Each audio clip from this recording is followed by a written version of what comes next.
I remember nights in photography that I was just sitting in my room alone, like freaking out, crying, sad, like what the fuck am I gonna do? You're using the excuse of education as a procrastination from the fear of approaching clients. And I told him, I was like, I'm making paintings. And he was like, let me see. And I sent him 2 pictures of the 2 paintings that I had done recently. And he was like, I love this one. How much is it?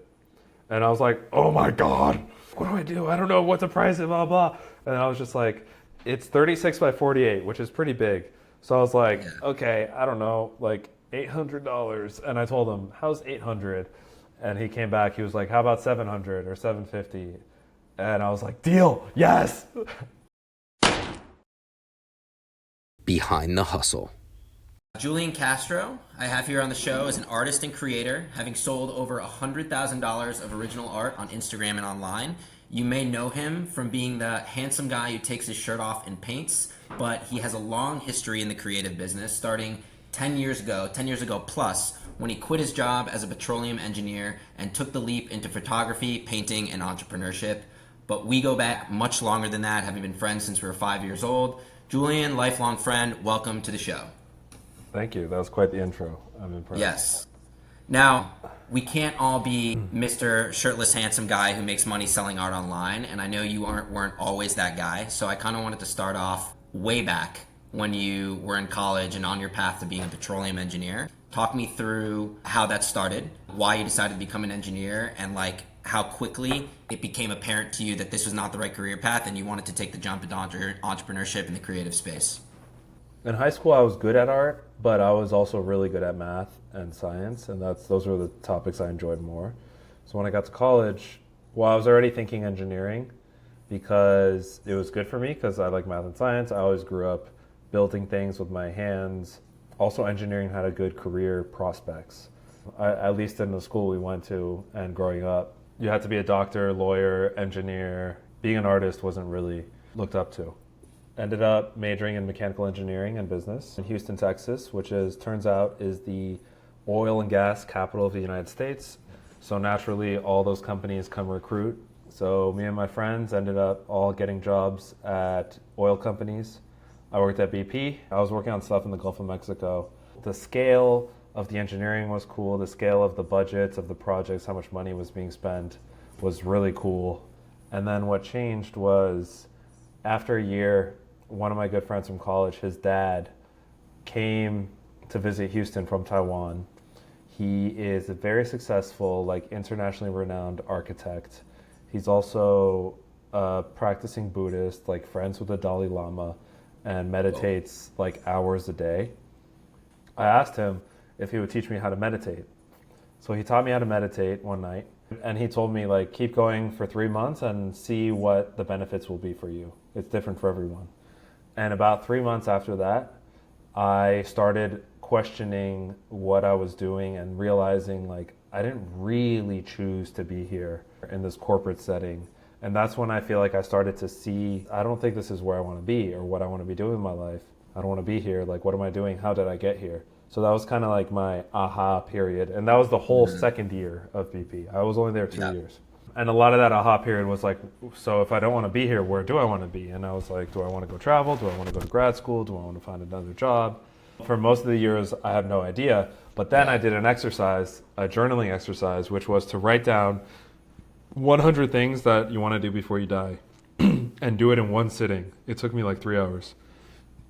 And after I did that, it was very clear that what I wanted to do most was travel. I was like, okay, now I know. I want to leave VP and I want to go travel, take some time off, open-ended. I'll stay here until the end of the year, be here long enough to get my bonus, and then I'll leave. But once I made that decision, that was my plan. I only lasted 2 weeks after that. So in September is when I left. It's like an infectious feeling. Like once it gets in your, I don't know if you've read this book. It's called The E-Myth Revisited. People like in the entrepreneurship space talk about it all the time. There's this nugget at the beginning called the entrepreneurial seizure.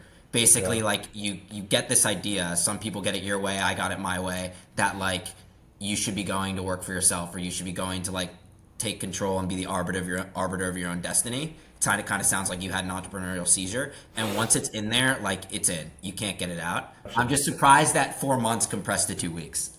once I knew I could not be there anymore. It took me like a couple months to stop needing to be productive, which was hard. I thought I had to be reading or blogging or like figuring out what to do next. It's a compulsion that we're like bred into in the United States mostly. Once I got over that, I finally chilled and enjoyed my time. I had a camera with me during that trip. I was really enjoying taking photos. Well, there was like two next steps after that trip, which was about a year. There was the freelance photography, which came out of that trip.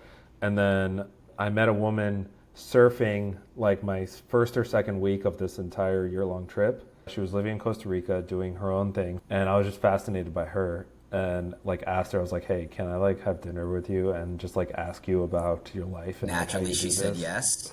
Well, she was married. She was with her husband at the time. So I wanted to like hang out with both of them too, because they both moved, they both quit their jobs, they both are making it work, living in Costa Rica. I was like, oh my God, tell me everything.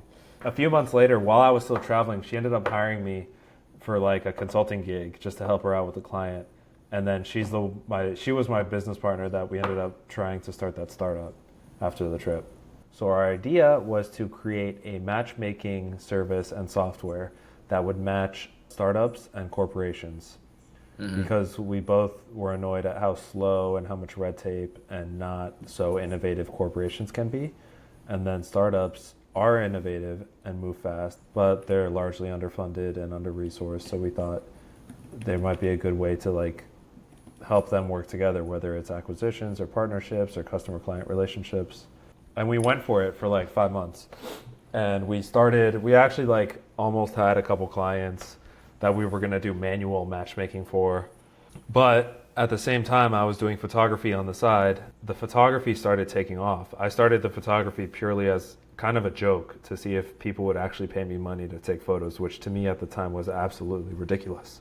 Like in high school, when I needed money on the side, I would do tutoring. So I was like, I could do tutoring or try to make the same money doing photography. And that would be like awesome and hilarious and a great experiment if I could start making money with photography. And that I'll come back to the photography in a second, but just on the, because that's interesting how you got that off the ground. On the startup piece, did you have any reason to believe that it would work, or was it just some idea that you had? Because like a lot of like new founders, and this happened to me too, like you go through this idea phase where you're like, I have an idea, I think it will work, I'm gonna go start a company. It's often like a solution looking for a problem, which ultimately may have been what this is. But in the beginning, what made you think that it would work? Or was it just like, I have an idea? In the very, very beginning, it was an idea. So I came from oil and gas. Gigi came from fashion. She had worked with like big brands. I had worked in BP and like had done stuff with other companies. In those 5 or 6 months that we were working on it, she was reaching out to her corporate connections to kind of test the waters and see if anyone was interested. And she found some that were interested in it. And I was like testing the waters in Houston in oil companies, and I actually like went back there a couple times for meetings to kind of pitch our service to these oil companies. And a couple were interested, and we were like not charging at the time. We're like, yeah, we're testing this idea. Like, let us just tell us what you're looking for, and we'll like put together some options of like interesting companies that you could look at to work with. Gigi has a design skills, so she would make like these presentations, like PDF presentations with like the 5 startups that we think would like fit the bill and like criteria and stuff. So we got far enough to where we were like testing the idea with like live customers that were not paying, which I think is a version of validation, but the best validation is a paying customer. Okay, so you had the idea, but then you didn't, like, a lot of people have an idea and they're like, I need to go do this business. And they invest a ton of capital in building a product or doing something, and then it falls flat and they lose all their money without any validation. It sounds like you did not do that. No, we were validating. We didn't want to invest. Because, the end goal would have been to build a software solution that was like a marketplace. Right. Like a matchmaking software, essentially. Okay, and aside from the photography taking off, which I imagine would be like a bit of a distraction in a good way, why like didn't it work out and why'd you shut it down so quickly? Well, it was because of photography, and I was just having this internal struggle of like, what do I do with my life? Should I keep going on this startup or the photography? I was like kind of falling into like a spiritual phase and going to these like hangouts in Miami, and all these people were like, choose love. Which one do you love more? And I was like, well, I love the photography more. That's what love would choose. So I did, and I'm glad I did. Yeah, I'm glad you did too. It's interesting because like, Some people, there's two schools of thought. One is like you have something that has potentially much higher upside that you're getting early traction in, and you're young and in a position to take a lot of risks. So like run with that. The other school of thought is like you have this other business that can generate cash for you immediately, which now that as I've gone through my entrepreneurial journey, like I put the utmost priority on, like generating cash, even if it's renting your time, which is what photography is. So it's interesting. The young gun, the young aspiring entrepreneur, 9 times out of 10 will go the sexy startup route. And you didn't do that, which I find pretty interesting. See, I think at that time I was starting to learn about myself that I'm kind of the opposite of you. I value way more doing something that I love and that I enjoy, under the hypothesis that that will actually bring more money than like the sexy startup. Just for context for some people, Julian and I had a conversation the other day where I was like, okay, I'm planning my next move. I'm doing some consulting. I don't like consulting at all, but I'm doing it because I can generate cash quickly and there's a market for it. And you're like, no, like you don't necessarily have to be passionate about it, but you have to like it. We agree on some things, but we're on different schools of, like pretty different schools of thought for some other stuff as well. So switching gears to the photography piece. When you said it started taking off, how did you get your first client? Totally winging it all the time. I'd say from photography until today, I feel like I'm just always winging it and figuring it out for myself. Photography, I was like, okay, I want clients. But most photographers get into photography, they're like, I want to be a landscape photographer and sell prints and travel the world shooting landscapes. And like, that's what I thought I wanted to do. And I was like, all right, that'd be cute, but like, I don't know how to sell that or how to make money with that. What does sell? Oh, people want headshots, or people want photos of themselves or photos of their company, stuff for their website, social media, which I learned is called commercial photography. So I was like, okay, that's probably the quickest way to make money with photography. What do I need to do for someone to hire me? They probably need to see that I know how to take commercial photography photos. At the time, I was really into like CrossFit and CrossFit photography. So I just hit up some friends from the CrossFit gym I was going to, and I was like, hey, can I take photos of you for my portfolio? And they said yes. So I just did some photos for them. And then I met this guy who had an app in the CrossFit world. He was going to this CrossFit competition in Miami, Wadapalooza, which is like this big thing, like all the top athletes come. And I was like, hey, do you need any photos at Wadapalooza? Like, I'll be your photographer. And he was like, sure. He covered my ticket to enter. It was like $40. So that was technically my first paid gig ever. Did he offer, or did you say like, look, we need to have a conversation about price? He offered, but that like blew my mind. And now I was like in this CrossFit competition, literally looking at like stars, like these CrossFit stars. In my eyes, there were stars. So that was really cool. But the hardest part after that gig was actually charging someone for a photo shoot. Like $100 was so difficult for me. Charging money and learning that I can make money from something that I enjoy and that comes easy to me and that I didn't go to school for, that was hard. Because all I had learned growing up until this point is I can only make money doing something I don't fully love, that I went to school for, that did not come naturally to me. But it was hard for me to say like $100 for a photo shoot. By the end, like 6 years later, I was charging like $1,200 for a 2-hour shoot, or like $225 for a 10-minute headshot session. So for people who are like thinking about starting their own business or their own service business in particular, like what I'm doing right now, I'm like, I'm thinking about interviewing founders about their journeys and like what worked and didn't work and so on, right? And you're like, let's just do an interview, right? This is free. I don't have to like chase someone else down. Just like use and abuse your friends, right? Like at the end of the day, the cost is like very, very low. Just do it. Yeah. And I think like what I believe is like you just do it the way you think it should be done. So like the way you prepped for this, the way you sent me your notes, like that's just the way you think it should be done. And that's how you start and then you'll iterate from there. That's how I did it with photography. I just did it the way I think I should be done. Like I guess I need a portfolio. I guess I can ask people for free photos. And then I guess I can just go offer whoever I know. This is so cliche, but there is such real value to like just starting, right? Because you can get in your own head about what actions you should and shouldn't be taking and get into like a research loop. You get the best research from actually taking action and seeing what does and doesn't work, and you iterate so much faster. Can I just share really quick what really bothers me on this topic? When I hear someone say, yeah, I want to get into photography, so I'm going to school for photography. It's like, bro, take photos. You want to get good at golf? Are you going to read a textbook? Or are you going to swing a golf club? Yeah, it's like you can go to school for photography for like, what, 1-2 years? You're using the excuse of education as a procrastination from the fear of approaching clients. Okay, so we're in kind of the photography phase of your journey. If I can recall correctly, this was going very well for you up until COVID. How much did the business grow from when you started in 2017 until March 2020? I think I made like 40 to 50K the first year, and then up to like 70 something, 80 something, 90 something. I think I broke 100K one of those years. Well, a lot of that was banked into savings. No. So that's another thing I would have done differently. I would have saved more. I reinvested everything, like equipment. I got a studio at one point that I was shooting in. I had an assistant, a part-time editor at one point, trips. Had you not reinvested that like early capital, would you have not hit some of your high watermarks that you did? Did Correct. that drive growth for your business? Yes, yeah. Well, I will say, like, I'm willing to share that I was so committed, and I still am, into making it work for myself that I used up all my savings from BP, all my like 401k, like everything, every You single liquidated penny, your retirement accounts? everything. Dude, no one goes hard like Julian. I don't mean to romanticize that. That's like a Yeah, very I big know. risk. I do not Yeah. recommend it. Very Yeah. stressful. But for whatever reason, like, I don't know if it's the way I am, but like, I was not willing to give up. You were making money, right? But like you just described things getting financially tight. Like if you had to draw down on retirement accounts, things are financially difficult by any definition. So did you wake up one day and were like, oh shit?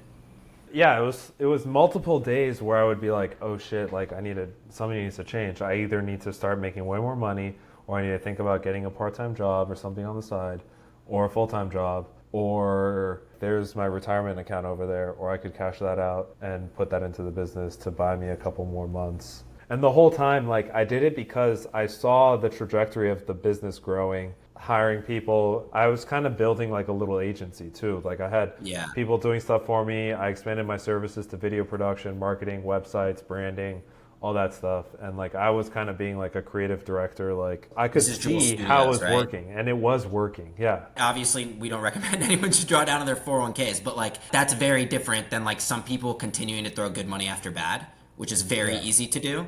I killed my last business because I realized that was happening, and like we pulled the ripcord early, which was good. But like some people throw good money after bad and they get into a really tight spot. At least like having the visibility, clients are coming, people like your work, you're getting referrals, you have like some visibility into the next couple months of what the business will look like from like a presence perspective, but still very bold to say the least.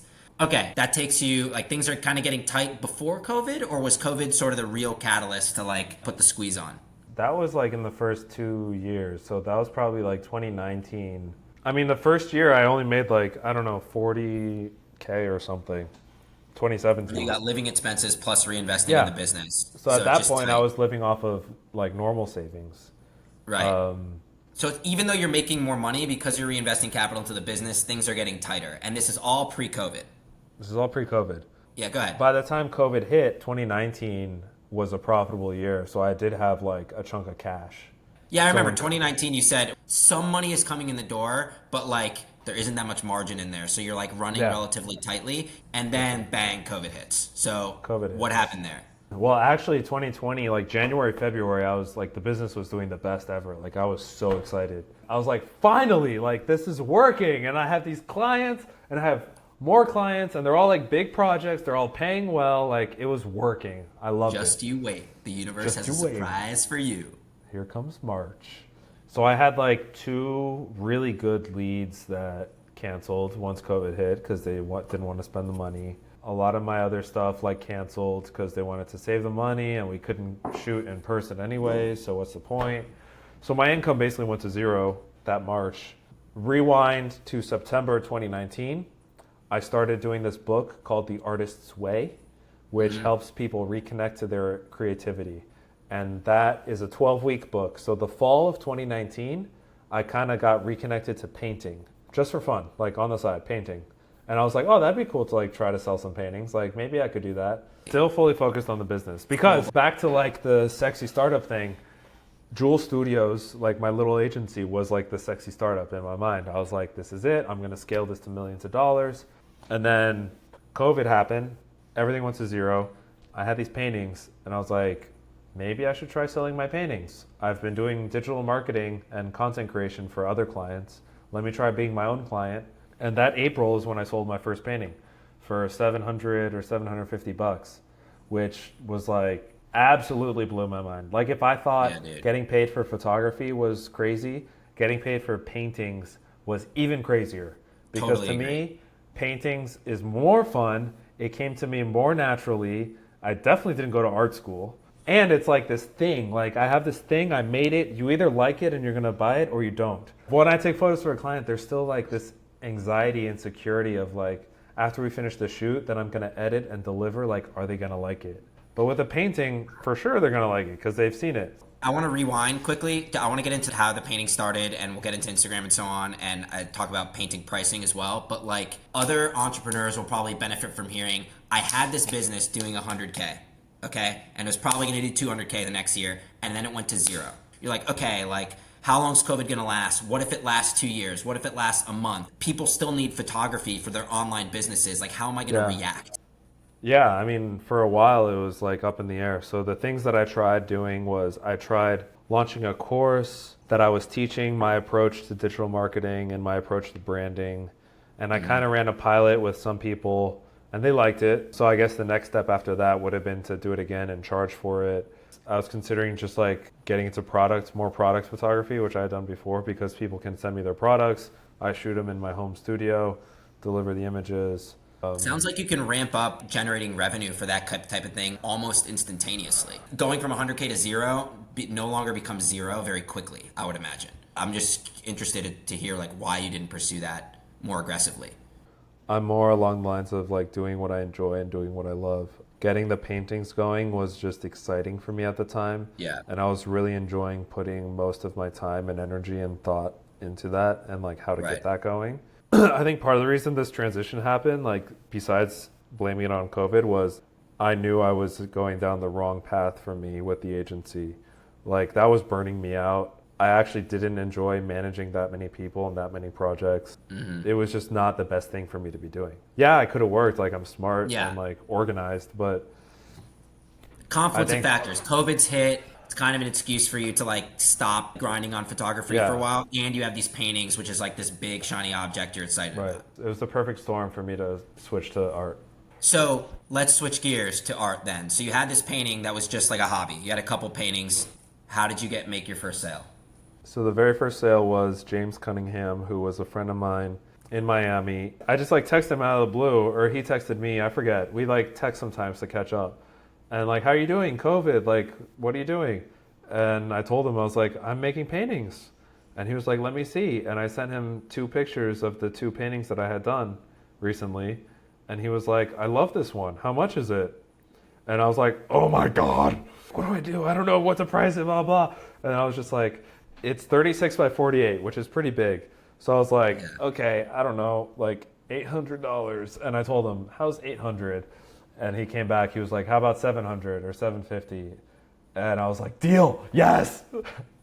Now we know that's a steal for a Castro. Oh, now it's a steal, absolute steal. Flip that thing for a healthy chunk of change. Congrats, man, that's awesome. I remember when you told me, like when I was like, I want to buy a painting, and you're like, I'll do like a friend deal, like a mate rate. And I was like, okay, I think I paid you like $600 or $800 or something. I was like, art is expensive. He's just starting out, whatever. But like, then you realize like, okay, if you buy a piece of art and stick it on your wall and it's there forever, or even if it's there for 5 years, in a month, I forget about the $800 I paid, and like I'm deriving benefit. I get to look at it. It makes me feel a certain way for like so much time. Once I realize that, I'm like, of course art costs like tens of thousands of dollars.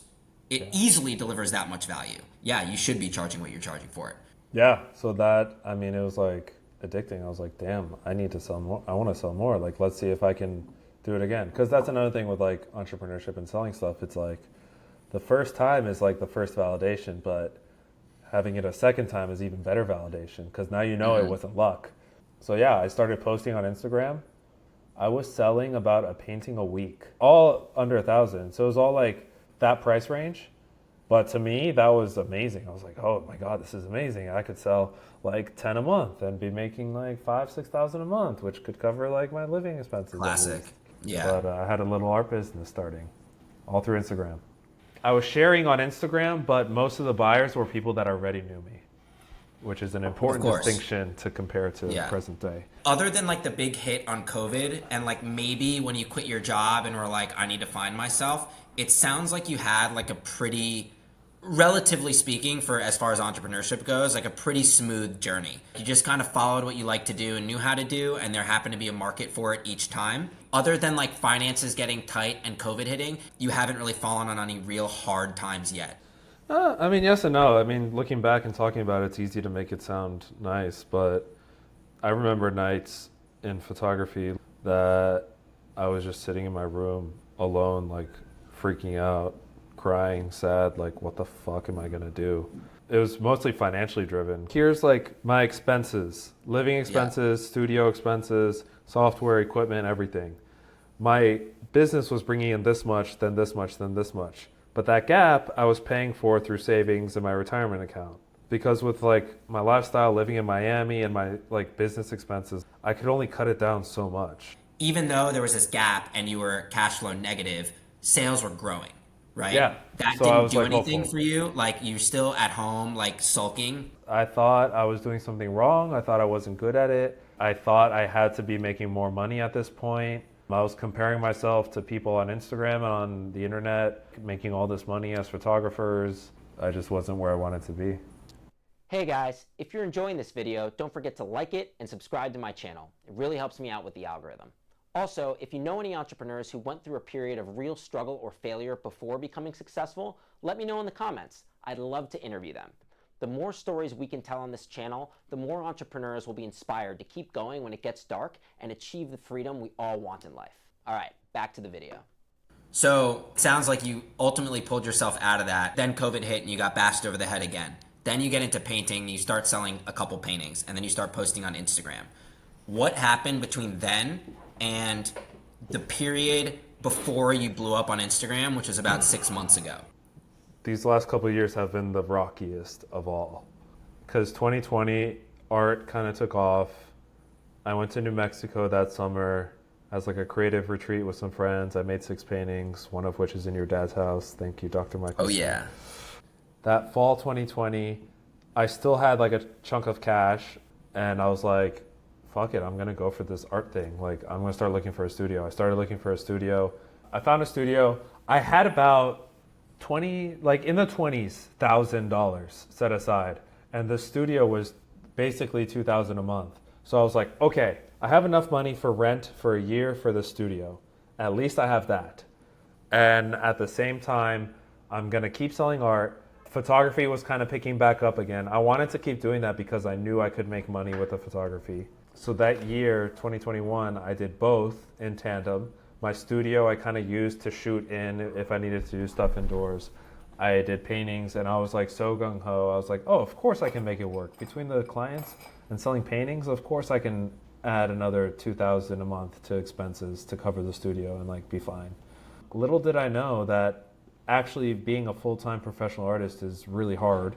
That year in the studio really burned me out and like kind of really depleted my confidence in Dude, myself. you were running on all cylinders, like throwing parties, like promoting. Oh, yeah. Like it was crazy, man. I was doing events, making like multiple series. I was making a lot of art, good art, selling art. Prices were slowly rising for my art pieces. I was still working with clients. What happened was I was coming up on the end of the year lease in February 2022, and I decided I don't think it's responsible to stay in this studio. It's too big, it's too expensive. I'm gonna downsize and regroup and figure it out. By that point, I was back at home with my parents to save money, moved all my art stuff into a storage unit. I was living with my parents at 30 years old, and I felt some sort of way about that. We'll talk about what that did to your ego, but what was the next move for your business and career? I decided to take a break from art and just keep focusing on clients, and that kind of picked up mostly to break-even levels. Okay, so then did you have like a defined plan for how to like reignite the art business? You know, throughout this whole time, we're always like reading books and listening to podcasts and like learning. One message that was really sticking out to me was like, be resourceful with the resources you have. Because part of my thought process was like, I don't have an art studio right now. Like, how can I be an artist without an art studio? Blah, blah, blah. Yeah. But I was like, you know what? I'm at my parents' house. They have a garage. And like that summer, they spent the summer in Portugal because they had just retired. So I was like, okay, I have a whole summer to use the garage, free will. That's my art studio. I'm just going to be resourceful with what I have. I have my camera gear that I use for clients, so I'm going to use that to make content to start marketing myself. Mostly Saturdays and Sundays is when I would do the art stuff and film myself. And then during the week, sporadically, I would just do a little bit here and there, but mostly focusing on clients to pay the bills. That's kind of how the art reignited. But I definitely took some time off because I was burned out and a little like traumatized from the art. I was like, fuck, that's hard. That was hard. That's not going to work. And now are we transitioning into the period where you have to get more comfortable sharing your face publicly? Yeah, well, that started when I was doing photography. I remember the day, it was in my photography when I showed my face for the first time on Instagram. I was so scared.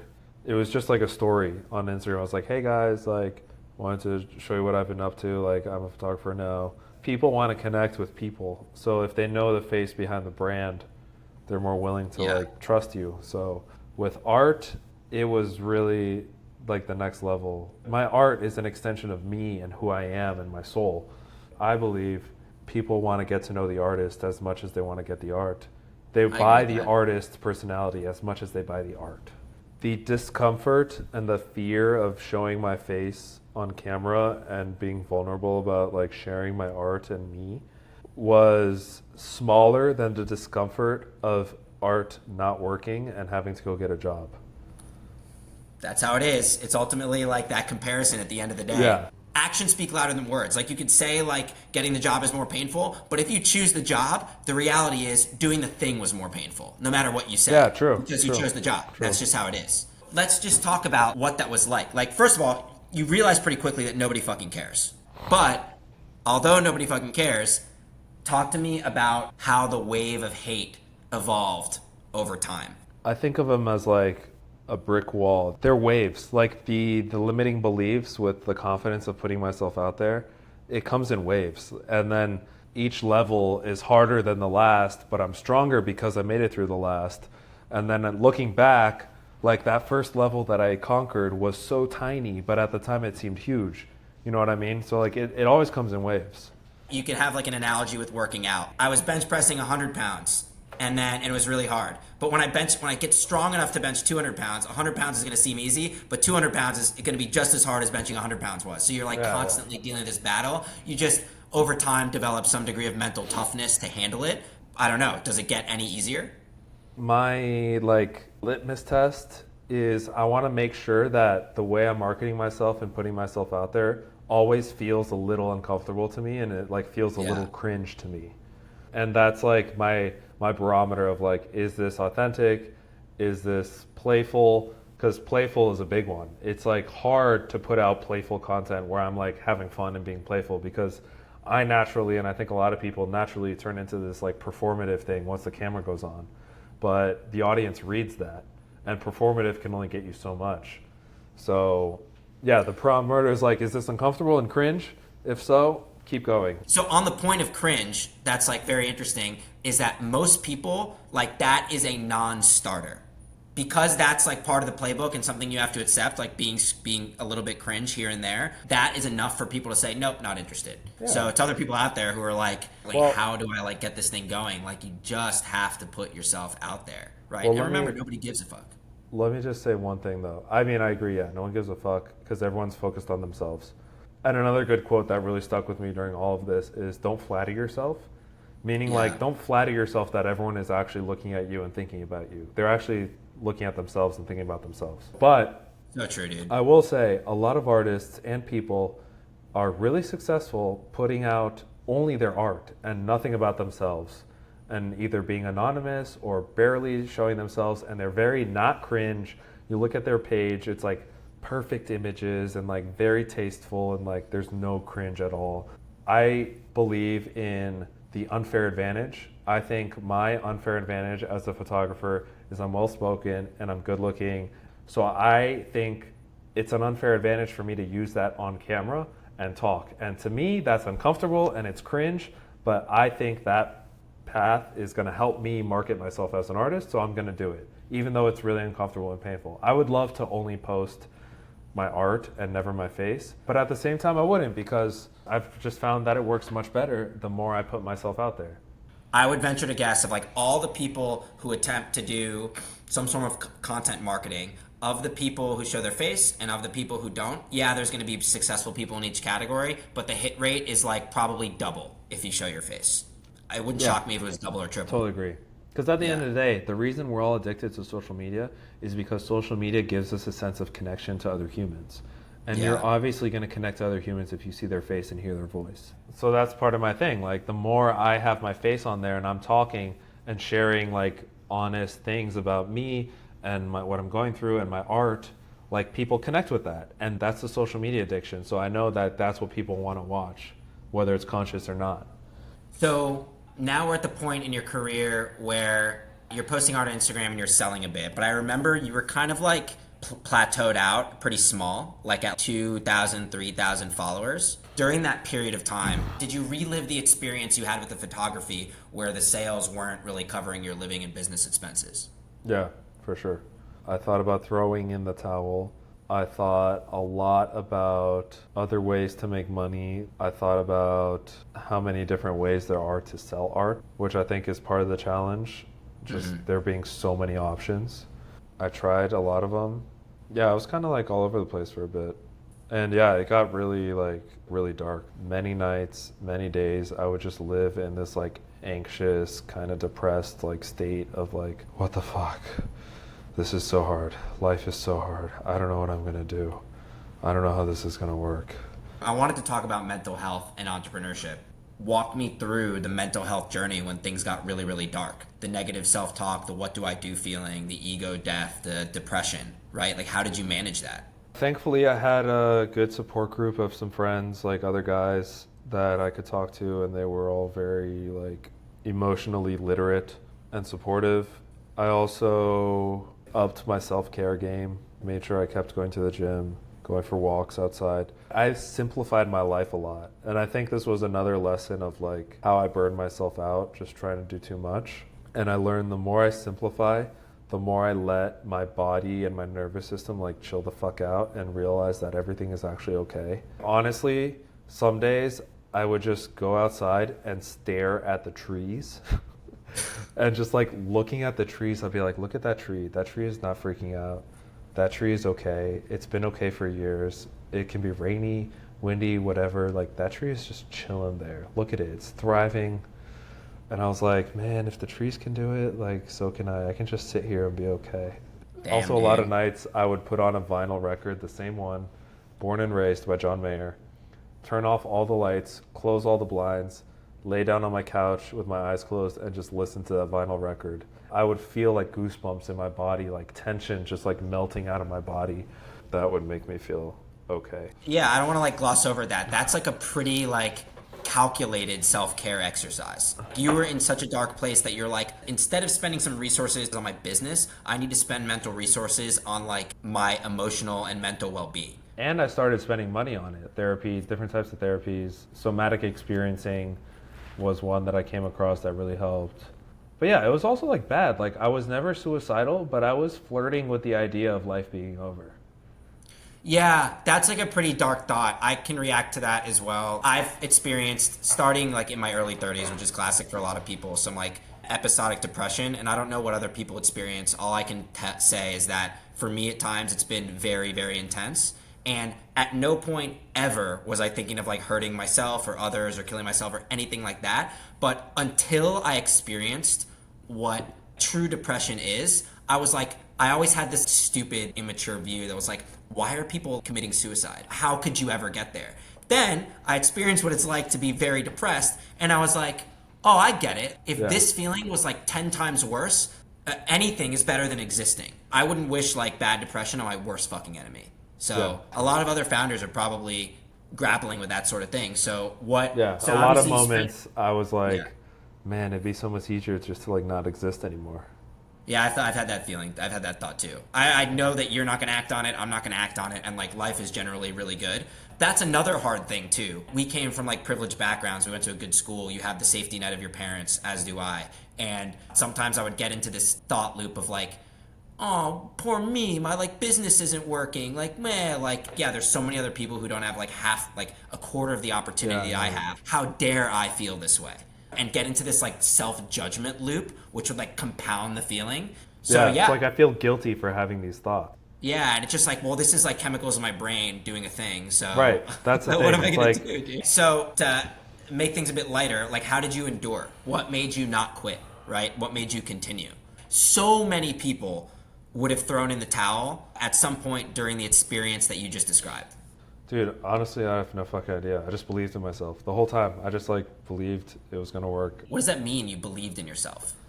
So back to the learning meditation and getting into spiritual stuff and being an artist. I still meditate every day and expressing myself with the art and like everything we've talked about has helped me more be in tune with my emotions, my feelings, my intuition. And in those dark times, I just knew in like my intuition, I was like, this is gonna work. Like, I just need to keep going. That's interesting because in my experience, I get consumed with like a lot of self-doubt, which is the opposite of self-belief, where I'm just like, who am I to think that I should be able to do this or start a business or like, yeah, like Yeah. actually what was I thinking, right? Only like the top performers of the top performers can make it happen. Did you ever get consumed with self-doubt? Not that much. I think we all wrangle with our own versions of difficult thoughts. I, for whatever reason, growing up my entire life, I've always really believed that I can do anything. Honestly, like if I really wanted, I could probably convince myself that I could train and still be a professional soccer player like at 33. So I'm like, of course I can become a professional artist. Like, why isn't this working? Like, I believe. One of the reasons I wanted to start this like interview series is like really identify the granularities of like the struggle, right? Because like I feel that success is overexplored and failure and struggle is underexplored. That little nugget right there is like the fulcrum of where some people go the other direction that you didn't go. Maybe you're just blessed enough that you have self-belief. Like a lot of people don't have that. That's just the way I am. The hard thoughts are more of beating myself up for not having the results that I want. That's kind of the stem of like my difficult thought patterns. It's comparing my current self to what I believe I know I can be. Like I believe that I can be whatever I want. But then I start comparing myself like I'm not there fast enough. Why isn't it working? Why am I broke? And then I just spiral down into like, what the fuck is the point of all this? Honestly, like my dark difficulties are very existential. Like, what's the point of existing? What's the point of all this? This is fucking pointless. Money is stupid. When I'm in my dark little spirals, that's where I go to. It's like, it's Funny, not so yeah. much about me being a failure or like my self-doubt. It's more about like this hopelessness and this like angst. This is dumb. Why am I driving around in a car and like paying taxes? And that's just where I go. Okay, so let's just switch gears here. I want to touch on the success you've had on Instagram, how that happened, where you want to take the business, and then we can close out with a couple rapid fire questions. So on Instagram, you were tapped out at kind of this 3,000 follower mark. That was like October last year, and we're sitting here today, and you're at 17,000, right? So you've exploded 15,000 followers in 6 months, which by any stretch of social media is like an insane amount of growth. How did that happen? Back in COVID, when I was selling art, I was painting in my apartment and I was recording myself painting, and most of those times I had my shirt off. And then when I went to the studio in Miami, it had glass doors and it was in a public place. So I kept recording myself painting, but I always had my shirt on. And kind of as a joke in the back of my mind, I was like, damn, I was selling art more consistently in my apartment with my shirt off than I am in this studio with my shirt on. And I like didn't think much of it. It was like kind of a joke. So that was part A. Part B, I was really upping my content game and my storytelling and being more consistent with that. And then I was working in my parents' garage. So I was like, okay, let me try doubling down on storytelling, like learning about hooks and copywriting too. I was learning about copywriting, basically how to hold people's attention. And it's the summertime and I'm working outside. My shirt is coming off. It's hot. This was kind of an experiment of like, let me see if my data is true. If I was selling more art when I had my shirt off in 2020 versus now, let me take my shirt off again and see if I start selling more. I would make a painting, I would record the whole thing, and I would make content telling the story of how I made the painting. So I did that for, I think, like 1 or 2 pieces. And on the second one of those pieces, just the videos I started posting on Instagram, one day I just like woke up and one video had taken off to like 20,000 views or something. And I was like, oh snap. And then I was like, okay, this is working. And I was like, let me do the same thing for the next painting. I did the same formula, like make a few videos of me talking to the camera, telling the story of how I made it, which is interesting. It's deep, it's mindful, people connect, people who are into art always find it interesting, the story behind pieces. And then on top of it, there's footage of me making the art, which is interesting, and my shirt is off, which is visually interesting for whoever's into that. And it was just like a good formula for me. And my videos just started getting more and more views. I started waking up every morning and having like 100 new followers. The videos of each batch that would take off, I would boost it for $1 a day for 5 days. And those $5 would just bring in so much more. That was kind of my formula, and I just rinse and repeated for months. And I still do that. Yeah, so that's what you're doing now. You're just on the content and painting flywheel. As you put it the other day, just paint and post. Yeah, I mean, my goal is to be a very successful artist, making a lot of money, selling a lot of art, and doing a lot of cool stuff. And I am very committed to that happening. And I know that the more followers I have and the more audience I have, the easier that is. I'm just going to keep going as much as I can for as long as I enjoy it. Right now, your formula is working, right? Like paint and post, and you're getting better at content, and like you're going to get more efficient with it and get more out of what you create. But are you thinking ahead to a point where like, okay, all of a sudden my current method stops working, the algorithm changes, people's tastes change, their attention becomes saturated with your style, and they kind of get over it? Have you thought about how you might react to that kind of thing? Because I imagine from here to 1 million followers, there are going to be many, many plateaus along the way. Yeah, for sure. And I've heard people further than me talk about these plateaus. What I'm learning and what I'm implementing is fundamentals of storytelling and human psychology. And I think that as long as I keep getting better at that, that will draw more eyeballs and keep people engaged. And as an artist and creative person, my intention is to continue doing things, making content and art that I enjoy doing. Because I think that enjoyment comes through in the content and in the video. Yeah, for sure. So like if I start getting bored of doing the same formula, of course the audience is going to start getting bored because they don't feel like that energy in it, you know? Also on my mind is how to get more people off of Instagram and onto an email list, because that way like I own the contact with them and I'm not susceptible to something happening to Instagram. You ever get sick of painting? Since I've started painting again, I haven't gotten sick, and now these last few months, since I've started selling more art for way higher prices, I definitely am not getting sick of painting. Okay, how much money have you made selling art since inception? Not even Instagram, since that first $700 piece or whatever it was. 115K so far in art. 115K, big man, big boy. Since 2020. So, yeah, since 2020. So then you started popping off with the shirt off stuff in like late fall of this year. How much of that 115 has come from your follower count blowing up? Like 65,000. It's not as tactical as the shirt off and posting more. That growth in my Instagram and sales in the last 6 months also coincided with me personally like doubling down on art again and deciding that I'm not working with clients anymore, which I haven't this year. I stopped at the beginning of 2024. I killed everything that was not art. Even tiny things. Single focused, double down, committed, more of like, I'm gonna do the painful, uncomfortable things of posting and whatever it takes to make it happen. That coincided with my Instagram going off and more sales coming in. We can't just say like, I took my shirt off and posted consistently. No, that was just a tool. That's a marketing tool. That was the product. My willingness to do that happened because I doubled down and committed again. Right, and that like gave you some inspiration. You got some like positive feedback from the market and went all in and leaned into something that was working. Yeah. And that generated 150% of the sales that you had to date in the next 6 months. Yeah. Do you have any other ways in mind that you may grow sales, sell other things, sell different types of art to different types of people? Walk me through how you think about growing revenue, not just from like selling more of the same paintings.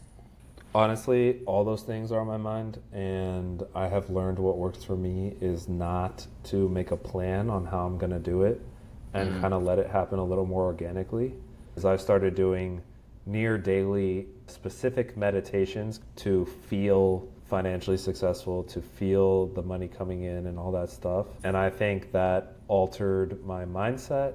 The product of that was me being able to take new actions to sell more art and market myself better. My belief, my hypothesis right now is that to make more money and to grow the business and to bring in more customers, more clients, different product lines, different types of art, more art, etc., all of that is going to be a product of me continuing to kind of like upgrade my belief system and the way I operate. Like that's what works for me. Like when I make a plan, like a 6-month plan, a 1-year, a 5-year plan of how I'm going to increase revenue, like that just doesn't work for me. My hunch is that there's like a cap on painting and posting. There's a cap on your time. Yeah, the cap may be very high, but at some point you're going to probably want to branch out because you get bored, and there'll be like a logarithmic curve in how much you can sell just painting and posting. Well, at the top of the art world, there's living artists selling pieces for 6 figures each. Or some like are selling for more than that, $1 million plus for a piece of art. It's a really high cap to sell art. And then obviously like as my audience grows and whatever, like I can start selling prints because there's way more people that can buy lower priced art. There's always like merch. Like I think it'd be cool to get into clothing and some sort of merch thing. There's plenty of options. And like everyone, and especially artists, like I look at successful artists on Instagram and that I meet, they're all making money and succeeding in very unique, specific ways that they have found that work for them. Yeah. So I know, like for me, it's going to be a matter of like trying stuff and see what works for me, see what I enjoy, see what my audience responds to. All right, so painting and posting is the name of the game. I think we can close out here with a couple rapid fire questions. Feel free to like elaborate on them. What do you really suck at, and how do you manage it in your business? Historically, I have been not great at administrative stuff, keeping track of tasks and projects and finances and taxes and stuff like that. What has been working for me to overcome that is I have a standing meeting with a friend of mine who also doesn't enjoy this stuff. Twice a week for an hour. We call it a money workout because you go to the gym to work out your body. So this is our money workout to like work out our money. Yeah, we hop on Zoom and we just like chat for 5 minutes, and then it's like, all right, what are you gonna do? I'm gonna update my books, I'm gonna pay rent, I'm gonna take care of this car bill, and blah, blah, blah. What are you gonna do? And he tells me, and then we're like, go on mute, and for an hour, we're just doing our thing. And you keep the video on the whole time. Yeah. It sounds like silly, but like that's something where just it's like sunscreen. It does what it's supposed to. You know what I mean? Yeah, it's like a human psychology hack. Like if people are watching, even though they're not, we're gonna behave better. Okay, number 2. What advice do you have to other entrepreneurs who have been struggling to find success for a long time? My number one thing I would tell entrepreneurs is talk to your customers. To me, that's been the most helpful thing when I was doing marketing and working with clients, and now as an artist. You got to talk to your customers and understand their psychology. What do they want? What do they fear? What language do they speak? And because you need to know those things in order to sell. And if you don't sell, like you're not making money and you don't have a business. Like that's the most valuable thing you can do is talk to your customers. And even if you don't have customers, your potential customers or your ideal customers or what you think your ideal you just need to talk to them. And that's scary for a lot of entrepreneurs. A lot of entrepreneurs, especially starting out, they hide behind, I need to get a nice logo and I need to make a website and I need to file my LLC. Those are all procrastinations from talking to your customers. That's the number one thing you need to do is go talk to customers. Even if they're talking to their customers and they're smart, capable like you, right? But like they're just struggling to find success.